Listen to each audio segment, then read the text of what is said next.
Hey y'all, it's Tyler. I'm a little late to some of the biggest news in the truck series for next season, and that is the signing of Chase Purdy full-time and Jack Wood part-time at Busch Motorsports. Essentially, KBM will only be running one truck for the championship and getting rid of the number 18 truck completely.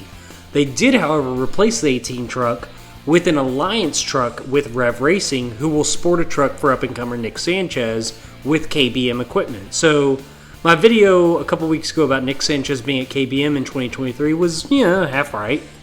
Before I get into my thoughts on KBM's lineup for next year, if I could ask y'all to please like the video and subscribe to the channel, it would help me out a lot. And please follow me on Twitter and TikTok at Tyler S. Calloway for more daily NASCAR content.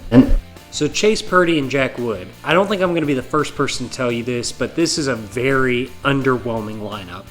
When I first heard it, I was disappointed outside of the Sanchez news, but I wanted to dive a little deeper into these guys and see how they've developed, because obviously 2022 was a bad year for both of them, but it's important not to take too much stock in one season. Starting with the part-timer Jack Wood, he's a guy that comes with family funding and got on the map with his family-owned car in the Cars Tour ARCA and K&N series. With this car, his numbers weren't crazy, but solid, honestly, for a family-owned car on a national level. Point that Chevy and Maury Gallagher got their hands on him, but the 2021 ARCA season, where he ran 8 races for GMS, were actually worse than his time in his family-owned car. Comparing his stats to his teammates that year of Daniel Dye and Cody Swanson, Wood was clearly the weakest link of the three.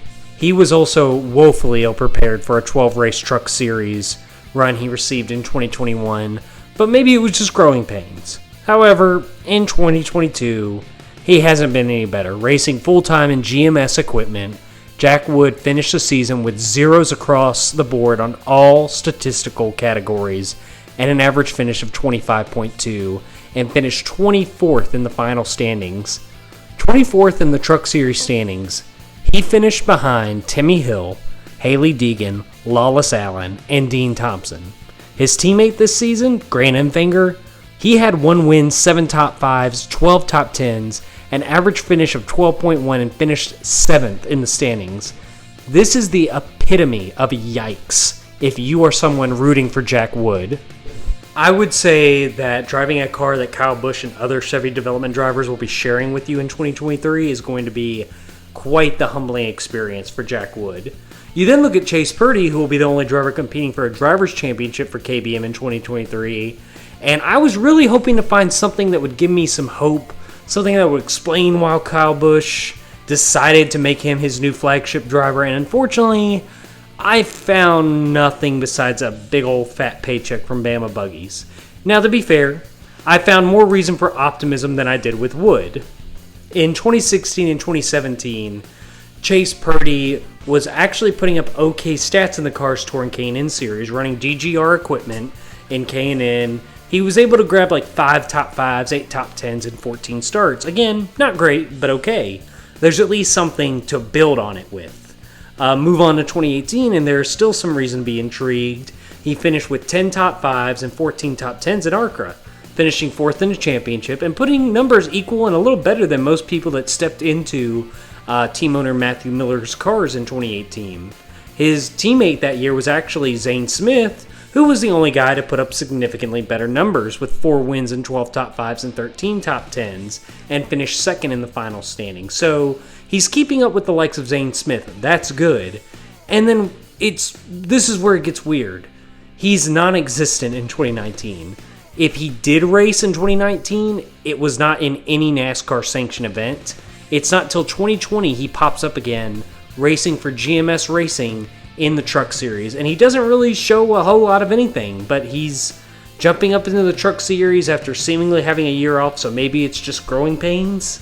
In 2 additional seasons of 2021 and 2022, driving for GMS and Hattori, 2 championship caliber teams, he has gained only 4 top 10s in 43 races. And I would say if it wasn't for Bama Buggies, Mr. Purdy might not be driving a race car next year. He's got a prove-it season in what's expected to be the best equipment you could ask for. To me, Chase Purdy is a mediocre driver. I think there's some talent to be squeezed out to be a decent factor in the Truck Series, but there's no cup-level talent here. What I hope the situation for him is he took the 2019 season off for whatever reason and jumped into the Truck Series and was just unprepared. And GMS and Hattori weren't great landing spots for a guy in his position. That is me giving him the benefit of the doubt. I think that Purdy is going to do better in 2023, but I don't think he will contend for a championship. I would say best case, maybe 10 to 12 top 10s and contend for a win here or there.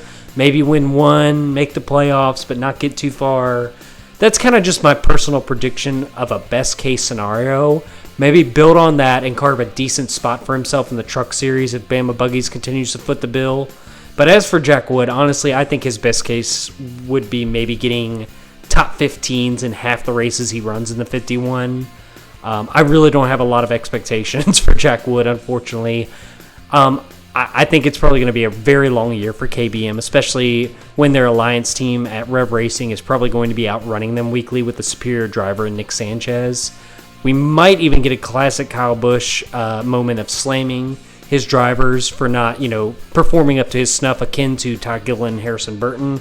And man, if he got frustrated with those two, he's going to wish he hadn't taken the money over talent in 2023.